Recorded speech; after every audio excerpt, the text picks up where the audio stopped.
May 25th, 1894. The Lewiston Daily Sun, Lewiston, Maine. Mars ringing us up. Scientists think communication may be established. Strange noises, which have aroused Mr. Preece of England and our own Edison. Wonderful developments are expected within the next few years. Can we open up electric communication with the inhabitants of Mars?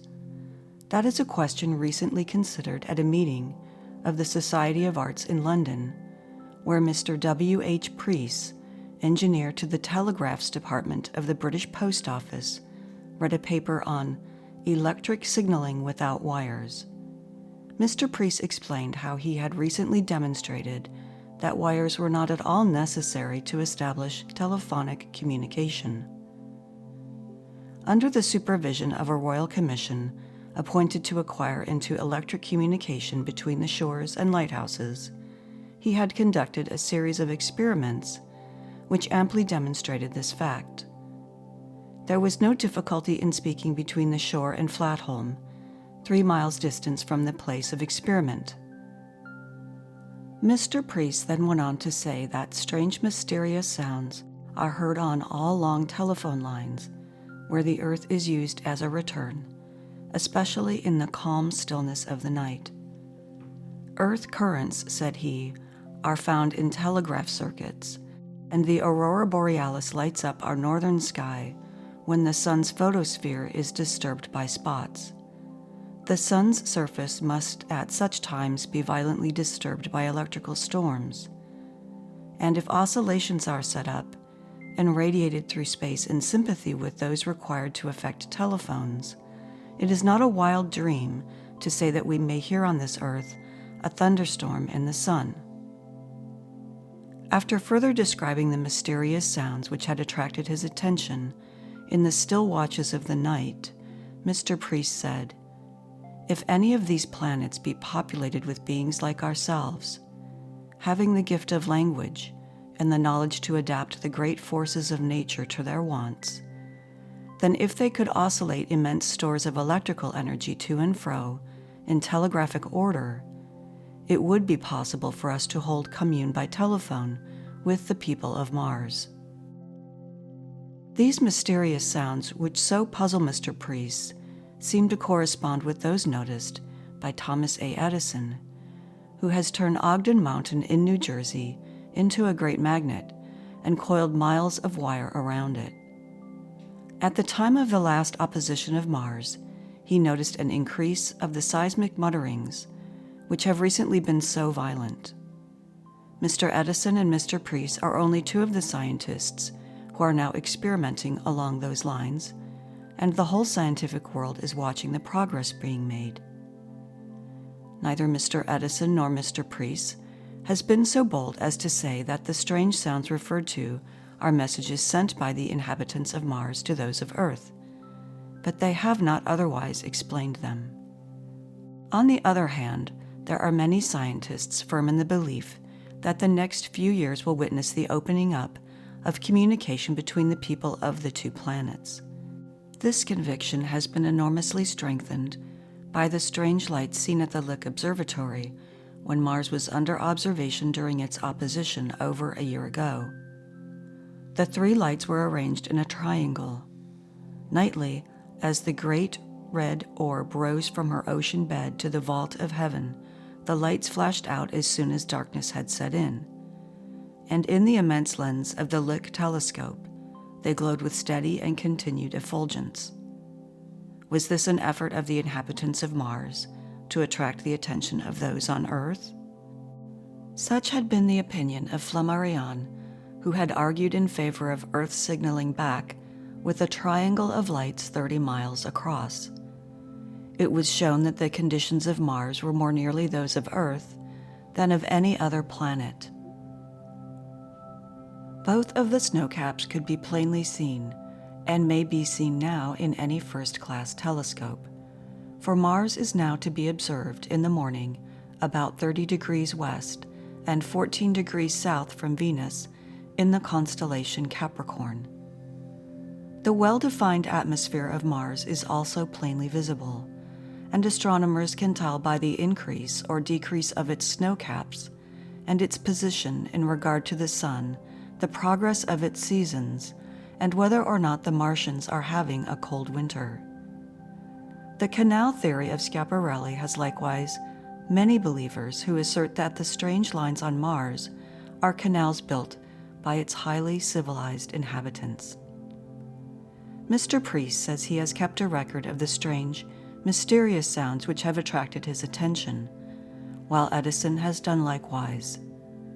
These will require much study to decipher if they are messages from Mars. The Priest discovery, on the other hand, puts it in the power of the people of Earth to send direct electrical currents to Mars, whose inhabitants are so much in advance of ourselves that they may be able to help us out in the work of opening up converse. A pantomimic electrical interchange will be necessary for some time, but what will be the emotions of the scientific world when the message is sent out that communication has been established? There are those who firmly assert that this is an experience of the immediate future, that electricity is the universal force, and the one whereby the planets will come into communication with each other, if they ever do. The mystery of electricity is the strange fluctuations it undergoes. If it were an Earth property solely, it would be steady, as it would be were it common to all the universe and not interfered with. But its strange goings and comings, its apparent relations to the Sun, yet its known sympathy with other heavenly bodies, seem to show that somebody, somewhere, is fooling with the dynamo and cutting off and turning on the current. New York World.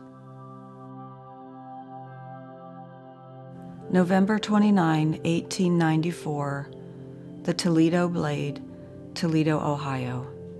Double canals on Mars. Interesting observations just made. Theories of the astronomers.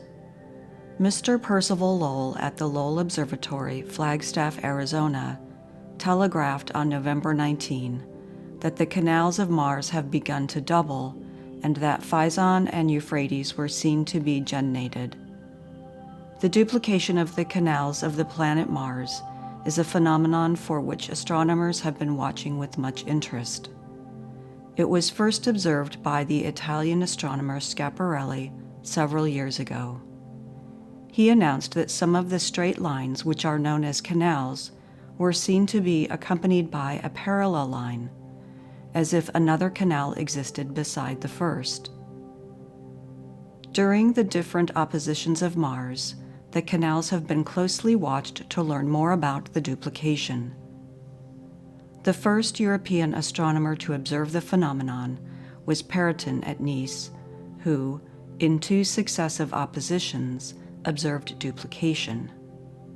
In this country, the canals were observed double by Lick Observatory in 1890 and again in 1892. During the present opposition, 1 canal only has heretofore been announced as double, this being Ganges, and the observer, Professor Holden of Lick. Observations of the same canal since that time have not shown it to be continuously double. The cause of the duplication is by no means determined. Mr. Lowell thinks it is dependent upon the season and has predicted that the canals would not be seen in duplicate until sometime in November. August 22, 1905, the Pittsburgh Press, Pittsburgh, Pennsylvania.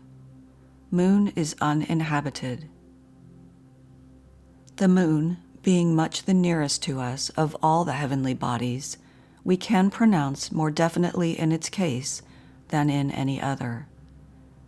We know that neither air nor water exists on the moon in quantities sufficient to be perceived by the most delicate tests at our command. It is certain that the moon's atmosphere, if any exists, is less than the 1,000th part of the density of that around us. The vacuum is greater than any ordinary air pump is capable of producing. We can hardly suppose that so small a quantity of air could be of any benefit whatever in sustaining life. An animal that could get along on so little could get along on none at all. But the proof of the absence of life is yet stronger when we consider the results of actual telescopic observation. An object, such as an ordinary city block, could be detected on the moon. If anything like vegetation were present on its surface, we should see the changes which it would undergo in the course of a month, during one portion of which it would be exposed to the rays of the unclouded sun, and during another to the intense cold of space. Harper's Magazine.